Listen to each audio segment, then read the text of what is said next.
صلاۃ و سلام علیک یا رسول اللہ وعلی آلک و صحابک یا حبیب اللہ، صلاۃ و سلام علیک یا رحمت للعالمین وعلی آلک و صحابک یا سید یا شفیع المذنبین۔ آج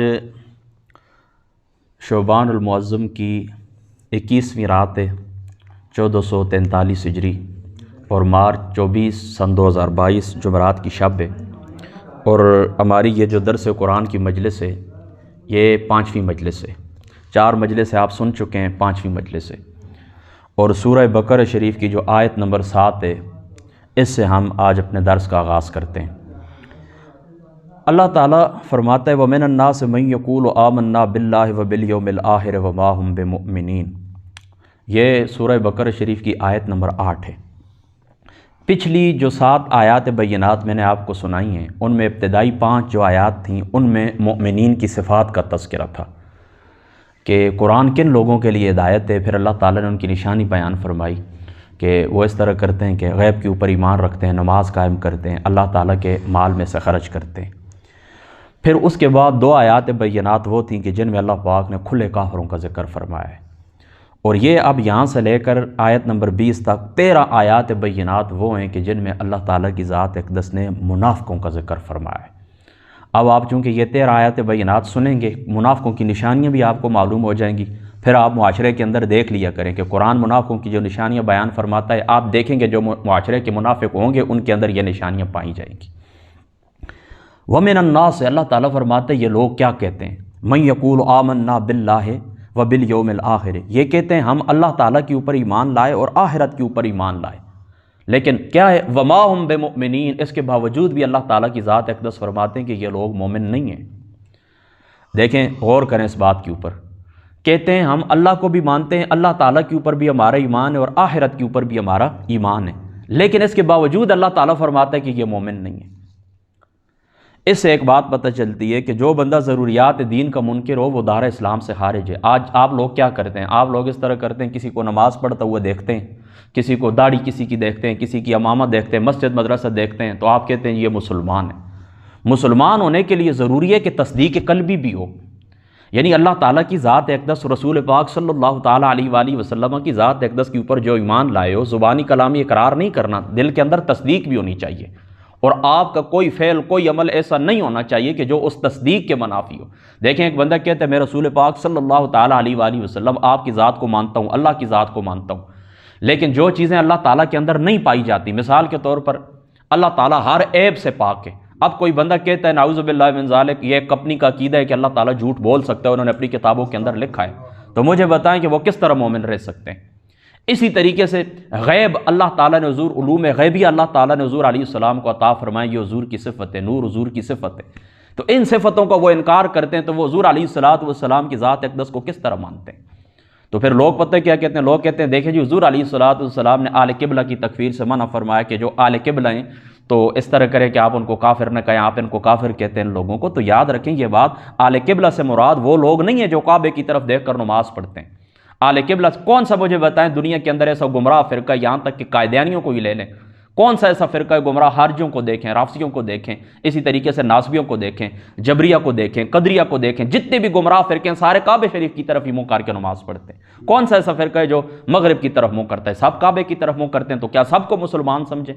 تو آل قبلہ کا یہ معنی ہرگز بھی نہیں ہے کہ جو بندے کعبے کی طرف دیکھ کر نماز۔ آل قبلہ وہ لوگ ہوتے ہیں کہ جو ضروریات دین کے اوپر ایمان رکھتے ہیں، ٹھیک ہے؟ تو منافق کی کیا نشانی ہے؟ دیکھیں وہ زبان سے کہتے ہیں کہ ہم اللہ تعالیٰ کے اوپر ایمان رکھتے ہیں، ہم آخرت کے اوپر ایمان رکھتے ہیں، لیکن اللہ تعالیٰ کہتا ہے کہ یہ پھر بھی مومن نہیں ہے۔ یخادعون اللہ والذین آمنوا وما یخدعون الا انفسهم وما یشعرون۔ اللہ تعالیٰ فرماتا ہے فریب دینا چاہتے ہیں اللہ اور ایمان والوں کو، اللہ کو فریب دینا چاہتے ہیں اور ایمان والوں کو فریب دینا چاہتے ہیں، اور حقیقت میں فریب نہیں دیتے مگر اپنی جانوں کو فریب دیتے ہیں، لیکن ان لوگوں کو شعور نہیں ہے۔ اللہ کو فریب دینا چاہتے ہیں، مومنین کو فریب دینا چاہتے ہیں۔ یہاں پر علامہ مراد آبادی صاحب رحمۃ اللہ تعالیٰ علیہ آپ نے بڑی پیاری بات لکھی ہے۔ آپ فرماتے ہیں اللہ تعالیٰ کی ذات اقدس کو تو فریب دے نہیں سکتے، رسول پاک صلی اللہ تعالیٰ علیہ وآلہ وسلم آپ کی ذات اقدس کو فریب نہیں دے سکتے، کیونکہ اللہ تعالیٰ کی ذات اقدس نے حضور علیہ السلام کو منافقین کا علم عطا فرما دیا تھا، ٹھیک ہے، یعنی اللہ تعالیٰ کی ذات اقدس نے حضور علیہ الصلوۃ والسلام کو منافقین کا علم عطا فرما دیا، اور پھر حضور نے اپنے غلاموں کو بھی بتا دیا کہ یہ لوگ منافق ہیں۔ ٹھیک ہے، تو در حقیقت اللہ کو بھی دھوکہ نہیں دے سکتے، رسول پاک صلی اللہ تعالیٰ علیہ وآلہ وسلم آپ کی ذات مقدسہ کو بھی دھوکہ نہیں دے سکتے، اور مؤمنین کو بھی دھوکہ نہیں دے سکتے۔ دھوکہ دیتے ہیں فقط اپنے آپ کو دھوکہ دیتے ہیں۔ یہ لوگ سمجھدار بنتے ہیں، منافق کہتے ہیں کہ ہم نے یہ کر دیا وہ کر دیا، کچھ بھی نہیں۔ اللہ تعالیٰ واضح طور کے اوپر فرماتا ہے نہ تم اللہ کو دھوکہ دے سکتے ہو، نہ رسول کو، نہ مؤمنین کو، اپنے آپ کو دھوکہ دیتے ہو۔ ٹھیک ہے، یخادعون اللہ والذین آمنوا وما یہدون الا انفسهم وما یشعرون فی قلوبہم مرض فزادہم اللہ مرضا ولہم عذاب علیم بما کانوا یکذبون۔ اللہ اکبر۔ یہ جو پچھلی آیت میں نے آپ کے سامنے پڑھی ہے نا کہ اللہ تعالیٰ کو دھوکہ دینے کی کوشش کرتے ہیں، دھوکہ دینا چاہتے ہیں اللہ تعالیٰ کی ذات اقدس کو، اس سے ایک چیز ثابت ہوتی ہے کہ تقیہ آرام ہے۔ تقیہ کیا ہے؟ آرام ہے۔ لا دین لمن لا تقیۃ لہ، اہل تشیع حضرات کی جو مشہور مین اسٹریم کی بنیادی کتابیں ہیں، کافی، اصول کافی، ان کے اندر یہ روایت موجود ہے۔ وہ کہتے ہیں اس بندے کا دین ہی نہیں ہے جس کا کوئی تقیہ نہیں ہے۔ تقیہ سمجھتے ہیں نا آپ؟ تقیہ کرتے ہیں، ہاں، تو یاد رکھیں تقیہ کہ انشاءاللہ تعالیٰ اللہ ان تتقوا منہ تقاتا، جو آگے آئے گا نا انشاءاللہ تعالیٰ، اس کے ضمن کے اندر میں تفصیل عرض کروں گا۔ لیکن تقیہ کیا ہے؟ ہمارے دین کے اندر کیا ہے؟ آرام ہے، یہ صاف ستھرا دھوکہ ہے۔ ٹھیک ہے، فی قلوبہم مرض، اللہ تعالیٰ فرماتا ہے کہ ان کے دلوں کے اندر بیماری ہے۔ ان کے دلوں کے اندر کیا ہے؟ بیماری ہے۔ ان کے دل کے اندر کیا ہے؟ مرض ہے۔ ٹھیک ہے، اب دل کا مرض کیا ہوتا ہے؟ دل کا مرض ہوتا ہے، یاد رکھیں، بد عقیدگی۔ یہ دلوں کی بیماری ہے۔ روح کی بیماری کیا ہے؟ بد عقیدگی، برا عقیدہ رکھنا اللہ تعالیٰ کی ذات اقدس کے متعلق ہو یا رسول پاک صلی اللہ تعالیٰ علیہ وآلہ وسلم آپ کی ذات اقدس کے متعلق ہو۔ اللہ تعالیٰ فرماتا ہے ان کے دلوں کے اندر بیماری ہے، تو اللہ تعالیٰ نے ان کی بیماری بڑھائی اور ان کے لیے دردناک عذاب ہے، بما کانوا یکذبون، جھوٹ بولنے کے بدلے۔ یہ جھوٹ بولتے ہیں، اس کی وجہ سے اللہ تعالیٰ کی ذات اقدس ان کو دردناک عذاب دیں گے۔ تو یہاں سے جھوٹ کی بھی ممانعت ہے۔ جھوٹ کیا ہے؟ جو کبیرہ گناہ ہے نا، کبیرہ گناہوں میں سے ایک گناہ ہے جھوٹ بولنا۔ وَإِذَا قِيلَ لَهُمْ لَا تُفْسِدُوا فِي الْأَرْضِ قَالُوا إِنَّمَا نَحْنُ مُصْلِحُونَ، اور جو ان سے کہا جائے زمین میں فساد نہ کرو تو کہتے ہیں ہم تو سنوارنے والے ہیں۔ منافقوں کی یہ نشانی ہوتی ہے، وہ برا کام کریں گے نا، آپ ان کو کہیں گے کہ اس طرح نہ کرو تو وہ کہتے ہیں نہیں جی ہم تو اصلاح کرنے والے لوگ ہیں۔ آپ ان کو کہیں گے یہ کام دیکھیں آپ جو کرتے ہیں یہ اللہ رسول کی صاف نافرمانی ہے، یہ برا ہے، وہ کہیں گے نہیں جی ہم تو اصلاح کرنے والے لوگ ہیں۔ ان کو معلوم ہی نہیں ہوتا، شعور ہی ان کو نہیں ہوتا، وہ فساد کرنے والے ہوتے ہیں اور اپنے آپ کو مصلح سمجھ رہے ہوتے ہیں۔ آج بھی زمین کے اندر بہت سارے ایسے لوگ ہیں جو فساد کرنے والے، اوپر جبے کبے ان کی خوبصورت ہیں، داڑیاں ان کی خوبصورت ہیں، اوپر سار کے اوپر پگڑیاں باندھی ہوئی ہیں وہ خوبصورت ہیں، لیکن یہ کون لوگ ہیں؟ فساد کرنے والے ہیں۔ اپنے آپ کو وہ مصلح سمجھتے ہیں، کہتے ہیں ہم عوام کی رہنمائی کرتے ہیں، ہم عوام کو لیڈ کر رہے ہیں اور ہم زمین کے اوپر اصلاح کر رہے ہیں، لیکن یہ اصلاح کرنے والے لوگ نہیں ہیں۔ یہ لوگ کون ہیں؟ یہ لوگ زمین کے اندر فساد کرنے والے لوگ ہیں۔ اچھا، یہاں پر یہ بات بھی یاد رکھیں کہ ان کو کہا جاتا کہ تم فساد نہ کرو۔ وہ کیا فساد کرتے تھے؟ وہ فساد یہ کرتے تھے، مسلمانوں کے پاس آتے تھے تو کہتے تھے ہم تمہارے ہیں، کفاروں کے پاس جاتے تھے، منافقین کے ٹولے سے، شیاطین سے جا کے ملتے تھے تو کہتے تھے ہم تمہارے ہیں، ان کے ساتھ بیٹھتے تھے تو کہتے ہم تمہارے ساتھ ہیں، ان کے ساتھ نہیں ہیں، ان کے ساتھ بیٹھتے کہتے ہم تمہارے ساتھ ہیں۔ تو حضور علیہ الصلوۃ والسلام کے صحابہ نے ان کو کہا کہ یار تم اس طرح کرو، یا پکے پکے اسلام کے اندر داخل ہو جاؤ، ادھر آ جاؤ ہمارے ساتھ، پھر ان کے ساتھ تمہارا کیا لینا دینا؟ ان کی مجلسوں کے اندر تم چلے جاتے ہو، بدعقیدہ منافق لوگوں کی مجلسوں کے اندر تم چلے جاتے ہو۔ ٹھیک ہے، کیوں جاتے ہو؟ یا تو پکے پکے ادھر رہو یا پکے پکے ادھر چلے جاؤ، ایک راستہ اختیار کرو، یک رنگ ہو جاؤ۔ یہ ان کا فساد تھا، اور آج بھی منافقوں کا یہی فساد ہے۔ میلاد کی مجلس کے اندر بھی آپ کے پاس بیٹھ جائیں گے، اور اسی طریقے سے منافقوں کی جو مجلس ہوتی ہے اس کے اندر بھی جا کر بیٹھ جائیں گے۔ جہاں پر اللہ رسول کا ذکر ہوتا ہے وہاں پر بھی بیٹھ جاتے ہیں، جہاں پر اللہ رسول کی ذات اقدس کے خلاف عقیدہ بیان کیا جاتا ہے اور بدعقیدگی بیان کی جاتی ہے اور برے عقیدے بیان کیے جاتے ہیں اور بدعات کو فروغ دیا جاتا ہے اور اہل ایمان کے اوپر طعن کیا جاتا ہے، اہل ایمان کے اوپر طنز کیا جاتا ہے، اللہ رسول کے ذکر کو روکنے کے لیے مجلسیں منعقد کی جاتی ہیں، ان کے اندر بھی جا کر بیٹھ جاتے ہیں۔ یہ منافقوں کی نشانی۔ آج بھی اس زمانے کے اندر آپ منافقوں کو دیکھ لیں، جہاں پر کوئی مجلس ہوگی کافر کی ہے یا مسلمان کی ہے وہ ہمیشہ پائے جائیں گے۔ تو یہ لوگ کون ہیں؟ فساد کرنے والے لوگ ہیں۔ ٹھیک ہے، ان کا فساد کیا تھا؟ برے لوگوں کی مجلسوں کے اندر جا کر بیٹھنا، منافقوں کی مجلسوں کے اندر جا کر بیٹھنا، کفار کی مجلسوں کے اندر جا کر بیٹھنا۔ لیکن اللہ کیا فرماتا ہے؟ الا انہم هم المفسدون ولکن لا یشعرون۔ اللہ تعالیٰ فرماتا ہے سنتا ہے وہی فسادی ہیں مگر انہیں شعور نہیں ہے۔ فسادی لوگ وہی ہیں جو ادھر بھی ہیں اور ادھر بھی ہیں، یہ فسادی لوگ ہیں، لیکن ان لوگوں کو شعور نہیں ہے، ان لوگوں کو شعور نہیں ہے۔ وَإِذَا قِيلَ لَهُمْ آمِنُوا كَمَا آمَنَ النَّاسُ قَالُوا أَنُؤْمِنُ كَمَا آمَنَ السُّفَهَاءُ أَلَا إِنَّهُمْ هُمُ السُّفَهَاءُ وَلَٰكِن لَّا يَعْلَمُونَ۔ اور جب ان سے کہا جاتا ہے ایمان لاؤ جیسے اور لوگ ایمان لائے، آمن الناس جیسے ایمان لائے حضور علیہ الصلوۃ والسلام کے صحابہ، ٹھیک ہے، اللہ تعالیٰ جب ان سے کہا جاتا ہے، اللہ تعالیٰ فرماتا ہے جب ان سے کہا جاتا ہے ایمان لاؤ جیسا ایمان لائے حضور علیہ السلام کے صحابہ، تو کہتے ہیں قالوا انؤمن کما آمن السفہاء، ہم ان نادان لوگوں کی طرح ایمان لائیں۔ نعوذ باللہ، صحابہ پاک کو کیا کہنے لگے؟ بے وقوف کہنے لگے بے وقوفوں کی طرح ایمان لائیں۔ اس آیت سے ایک بات تو یہ ثابت ہوئی کہ اللہ تعالیٰ کے جو نیک بندے ہوتے ہیں ان کی اتباع کرنا محمود ہے، ان کی اتباع کرنے کا حکم ہے۔ اللہ تعالیٰ کے نیک بندوں کے راستے کے اوپر چلنے کا حکم اللہ تعالیٰ دیتا ہے۔ پھر یہ اللہ تعالیٰ فرماتا ہے نا، دیکھو یہ جو لوگ جس طرح ایمان لائیں حضور کے صحابہ، تم اس طرح ایمان لاؤ، تو کہنے لگے یہ تو بے وقوف ہیں، ہم ان کی طرح ایمان لائیں۔ جو گزشتہ تقریباً 15 دن پہلے میرا ایک خطاب تھا گوندل گاؤں کے اندر، وہاں پر میں نے اس آیت کی تفصیل بیان کی تھی عقائد صحابہ کے باب میں۔ وہ کس طرح حضور علیہ السلام کے صحابہ کو وہ بیوقوف کیوں کہتے تھے، سفہاء کیوں کہتے تھے؟ کیا وہ نمازیں پڑھتے تھے اس وجہ سے کہتے تھے؟ نماز پڑھتے تھے، حج کرتے تھے، زکوٰۃ ادا کرتے تھے، خیرات کرتے تھے، مسکین لوگوں کو کھانا کھلاتے تھے، اس وجہ سے وہ بیوقوف کہتے تھے؟ نہیں، اس وجہ سے بیوقوف نہیں کہتے۔ وہ تو یہ کام سارے خود کرتے ہیں، کعبہ کی نگرانی کرتے ہیں، وہاں پر کھانے کھلاتے ہیں، وہاں پر کھانے تقسیم کرتے ہیں، لنگر تقسیم کرتے ہیں، کعبہ کی نگرانی کرتے ہیں، کعبہ شریف کی صفائی کرتے ہیں، یہ سارے کام تو وہ خود بھی کرتے تھے۔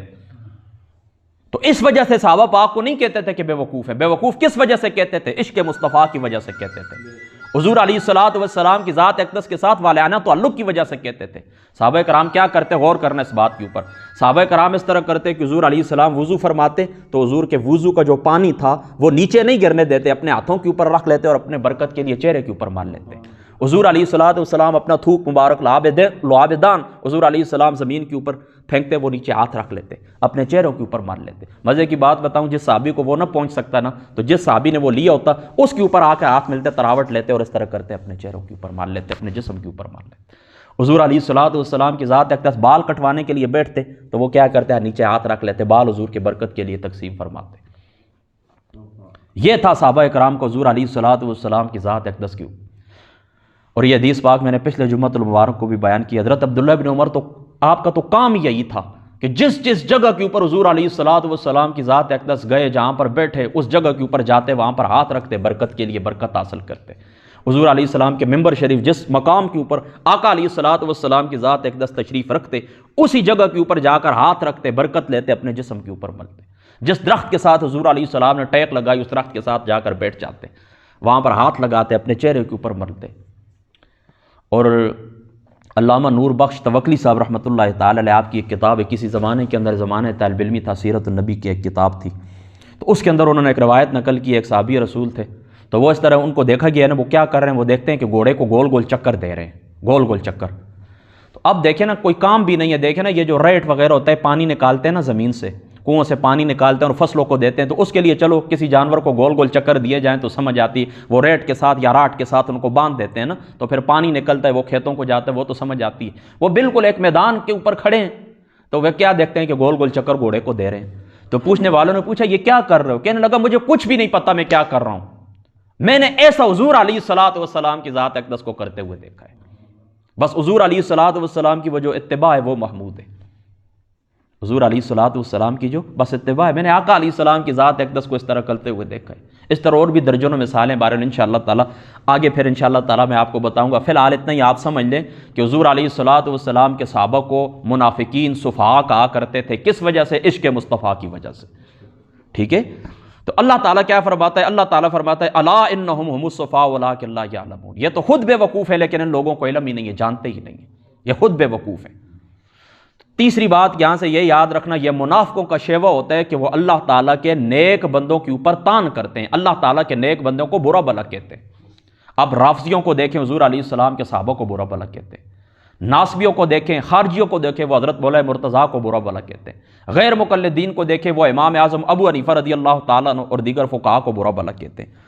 اسی طریقے سے جو قرآنی ہیں، جن کو چکڑالوی کہتے ہیں، وہ صحابہ پاک اور محدثین کو برا بھلا کہتے ہیں۔ قائدیانیوں کو دیکھیں، وہ کیا کرتے ہیں؟ وہ تقریباً سارے انبیاء علیہ الصلوۃ والسلام کی شان اقدس کے اندر وہ گستاخی کرتے ہیں۔ تو یہ منافقوں کا شیوہ ہے۔ یہ منافق کیا کرتے ہوتے ہیں؟ منافق اللہ تعالیٰ کے نیک بندے کے اوپر طنز کرتے ہیں، تانے دیتے ہیں، ان کو برا بھلا کہتے ہیں۔ لہذا اس بات کے اوپر بالکل پریشان ہونے کی ضرورت نہیں، یہ ان کا پرانا شیوا ہے۔ اگر کسی کو دیکھو نا کہ کسی بزرگ کے متعلق، حضرت بابا جی صاحب دریا شریف رضی اللہ تعالیٰ عنہ، حضرت سیدنا پیر مہر علی شاہ صاحب رضی اللہ تعالیٰ عنہ، آپ کی ذات مقدسہ، اگر کسی کو دیکھو کہ یہ لوگ برا بھلا کہتے ہیں تو بالکل پریشانی کی ضرورت نہیں ہے۔ ان سے آپ نے کہنا یہ تمہارے آباء و اجداد کا طریقہ ہے، تم اوپر سے اسی طرح کہتے آ رہے ہو، کوئی برائی کی بات نہیں، کرو، تمہارا یہ مشن ہے، جدی پشتی تمہارا مشن ہے، یہ باتیں تمہیں وراثت کے اندر ملی ہیں۔ تو یہ ان لوگوں کا شیوا ہے۔ منافقوں کی یہ نشانی خاص طور کے اوپر یہ یاد رکھنا کہ انہوں نے کیا کہا تھا کہ یہ بے وقوف ہے، نادان لوگوں کی طرح ہمیں مان رہا ہے، یہ ان کا شیوا ہے، یہ ان لوگوں کے کیا کہتے ہیں، بے وقوف کہتے ہیں۔ ٹھیک ہے، اللہ اکبر۔ وَإِذَا لَقُوا الَّذِينَ آمَنُوا قَالُوا آمَنَّا وَإِذَا خَلَوْا إِلَىٰ شَيَاطِينِهِمْ قَالُوا إِنَّا مَعَكُمْ إِنَّمَا نَحْنُ مُسْتَهْزِئُونَ، اور جب ایمان والوں سے ملیں تو کہیں ہم ایمان لائے، ایمان والوں سے ملے تو کہیں ہم ایمان لائے، اور جب اپنے شیاطین کے پاس اکیلے ہوں تو کہیں ہم تمہارے ساتھ ہیں، ہم تو ان کے ساتھ تمسخر اور مذاق کر رہے ہیں۔ تو یہ تنہائی کے اندر کیا کرتے ہیں، سامنے آپ کے آئیں گے، آپ کے ہاتھ بھی چومیں گے، آپ کی تعریف بھی کریں گے، آپ کے پیچھے نمازیں بھی پڑھیں گے منافق، لیکن اپنی مجلس کے اندر جائیں گے تمہارا مذاق اڑائیں گے اور کہیں گے ویسے ہی گئے تھے، ان کے راز معلوم کرنے کے لیے گئے تھے، پتہ چلے یہ کرتے کیا ہیں، کس طرح عبادت کرتے ہیں، کیا انہوں نے بنایا ہوا ہے، کیا ان کا طریقہ کار ہے۔ یہ منافقوں کی نشانی ہے۔ اور یہ آیت کیوں نازل ہوئی پتہ ہے؟ عبداللہ ابن ابی اور اس کے ساتھیوں کے متعلق۔ عبداللہ ابن ابی لانتی کھڑا ہوا تھا، منافقوں کا سردار کھڑا ہوا تھا، اور اس کے ساتھ باقی منافقین بھی تھے۔ تو ادھر سے حضور علیہ السلام کے صحابہ پاک آئے تو کہنے لگا دیکھو اب میں تمہیں ایک ڈرامہ دکھاتا ہوں، دیکھیں میں ان کے ساتھ کیا مذاق کرتا ہوں۔ تو جس وقت وہ صحابہ پاک نزدیک پہنچے نا تو جا کر حضرت ابو بکر ہاتھ چومنے لگا پہلے، پھر حضرت عثمان کے، پھر حضرت علی کے پاس پہنچا تو ہاتھ چومے، تو حضرت علی نے فرمایا خدا سے ڈر، خدا کا خوف کر اور منافقت سے باز آ۔ تو کہنے لگو حضور کیا آپ کہتے ہیں، ہم تو آپ کے ساتھ ہیں دل و جان سے، جس طرح آپ مومن صادق ہیں، صادق مومن ہیں، بالکل ہم اسی طرح ہی ہیں، اسی طرح ہی ہم۔ تو جس وقت وہ رخصت ہو گئے تو اپنے یاروں کے پاس جا کر کے نے دیکھا کس طرح میں نے ان کو بے وقوف بنا۔ یہ منافقوں کی نشانی ہوتی ہے، تیرے منہ پہ تیرے، دوسرے کے منہ کے اوپر دوسرے ان کے، جس کے پاس چلے جائیں ان کا دین و ایمان وہی ہوتا ہے، ان کا دین ایمان کیا ہوتا ہے، وہی ہوتا ہے، جس مجلس کے اندر بیٹھتے ہیں بس جس طرح وہ تندور دیکھتے ہیں نا اسی طرح وہ روٹی لگا لیتے ہیں۔ یہ ان لوگوں کا ایمان ہے، اور اس چیز سے اللہ تعالیٰ کی ذات اقدس سب سے حفاظت فرمائے۔ سب سے زیادہ تباہ کن یہی چیز ہے، اور انسان کو دنیا آخرت تباہ کرنے والی اور دنیا اور آخرت کے اندر رسوا کرنے والی یہ چیز ہے۔ پھر میں پڑھتا ہوں وَإِذَا لَقُوا الَّذِينَ آمَنُوا قَالُوا آمَنَّا، جب ایمان والوں سے ملتے ہیں تو کہتے ہیں ہم ایمان لائے آپ کی طرح، وَإِذَا خَلَوْا إِلَىٰ شَيَاطِينِهِمْ، اور جب اپنے شیاطین سے ملتے ہیں۔ دیکھیں اللہ تعالیٰ نے شیاطین کن کو کہا، کفاروں کے جو بڑے بڑے سردار ہیں ان کو، منافقوں کے جو سردار ہیں ان کے لیے اللہ تعالیٰ نے کیا فرمایا، شیاطین۔ تو اس پتہ چلا جو لوگ منافق ہوتے ہیں بے شک ان کی داڑھیاں ہوں، بے شک ان کے جبے کبے ہوں، ان کو انسان نہیں کہا جاتا، ان کو شیطان کہا جاتا ہے۔ لہذا آپ لوگ بھی دیکھتے ہیں نا دنیا کے اندر بندہ کہتا ہے فلاں خناس، فلاں اس طرح، ان کو انسان نہیں کہا جاتا۔ اس قسم کے جو لوگ ہوتے ہیں بے ادب ہوتے ہیں، اللہ کے دربار کے بے ادب ہوتے ہیں یا رسول کے دربار کے بے ادب ہوتے ہیں، ان کے سفید بالوں کو نہیں دیکھا جاتا۔ عزت ہونی چاہیے، کسی بھی انسان کی عزت ہے تو وہ ایک ہی وجہ سے، اللہ تعالیٰ کی نسبت سے، اس کے رسول پاک کی نسبت سے۔ جب یہ نسبت درمیان سے ختم ہو جائے، کسی آدمی کا کوئی ادب بھی نہیں ہے، وہ شیطان کہلاتا ہے۔